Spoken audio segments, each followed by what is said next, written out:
দর্শক আসসালামু আলাইকুম, কেমন আছেন সবাই? রাষ্ট্রপতি পদে বিএনপির ৩ হেভিওয়েট প্রার্থী আলোচনার তুঙ্গে। কে হতে যাচ্ছে রাষ্ট্রপতি? একজন আছেন যিনি বর্তমানে স্পিকার হাফিজউদ্দিন, তিনি দলের সাংগঠনিক কার্যক্রমের সাথে অনেক দিন ধরে জড়িত। আরেকজন আছেন মির্জা ফখরুল ইসলাম আলমগীর, তিনিও দলের সাংগঠনিক কার্যক্রমের সাথে জড়িত এবং দলকে কিভাবে পরিচালনা করে এই পর্যায়ে নিয়ে এসেছেন। তারপরও মাঝে মধ্যে তিনি কান্নাকাটি করেন, রাজনীতি ছেড়ে দিবেন। এই তো কয়দিন আগেও মির্জা ফখরুল কিন্তু কান্নাকাটি করে বললেন রাজনীতি ছেড়ে দিবেন তিনি। এখন যদিও আজকের একটা খবরে দেখলাম মির্জা ফখরুল রাষ্ট্রপতি হবেন, এই প্রশ্ন তাকে করা হলে তিনি বলেছেন বিষয়টা একদমই ভুয়া বা উড়িয়ে দিয়েছেন, তিনি বিষয়টা গুরুত্ব দেননি। আরেকজন আছেন, তার নাম হচ্ছে ডক্টর আব্দুল মঈন খান।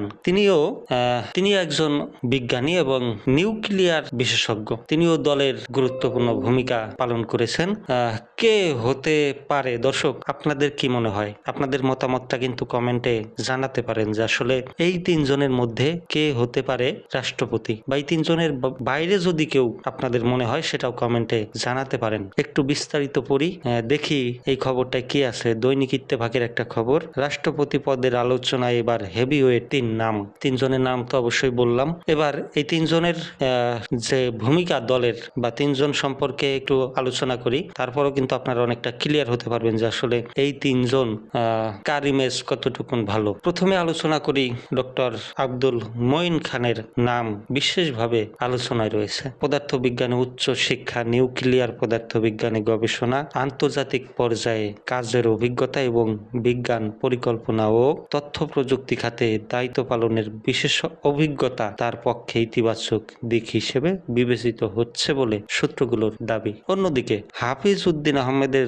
দীর্ঘ সাংবিধানিক ও সংসদীয় অভিজ্ঞতা এবং বর্তমান ভারপ্রাপ্ত রাষ্ট্রপতির দায়িত্ব পালনের বিষয়টিও আলোচনায় রয়েছে। মির্জা ফখরুল ইসলাম আলমগীরের ক্ষেত্রে দীর্ঘ রাজনৈতিক ও সাংগঠনিক অভিজ্ঞতা, তৃণমূল থেকে জাতীয় নেতৃত্বে উঠে আসা এবং সরকারের গুরুত্বপূর্ণ দায়িত্ব পালনের বিষয়গুলো বিবেচনায় রাখা হচ্ছে বলে দলীয় সূত্র জানিয়েছে। বিএনপির স্থায়ী কমিটির সদস্য প্রধানমন্ত্রীর উপদেষ্টা নজরুল ইসলাম খান বলেন, রাষ্ট্রপতির পদ বর্তমানে শূন্য। ভবিষ্যতে কে রাষ্ট্রপতি হতে পারেন তা নিয়ে আলোচনা হওয়াটা স্বাভাবিক। রাজনৈতিক বিশ্লেষক মহিউদ্দিন খান বলেন, রাষ্ট্রপতি হিসেবে এমন একজনকে বেছে নেওয়া উচিত যার বিরুদ্ধে গ্রহণযোগ্য কোনো নেতিবাচক রেকর্ড বা দুর্নীতির অভিযোগ নেই এবং যিনি রাষ্ট্রের প্রতি দায়বদ্ধ ও দৃঢ় ব্যক্তিত্বের অধিকারী। তার মতে অবসরপ্রাপ্ত কোনো জ্যেষ্ঠ বিচারপতি মতো অভিজ্ঞ ব্যক্তিত্বপূর্ণ সম্পন্ন কাউকে পদে বিবেচনা করলে রাষ্ট্র ও সরকার উভয়ই উপকৃত হতে পারবে।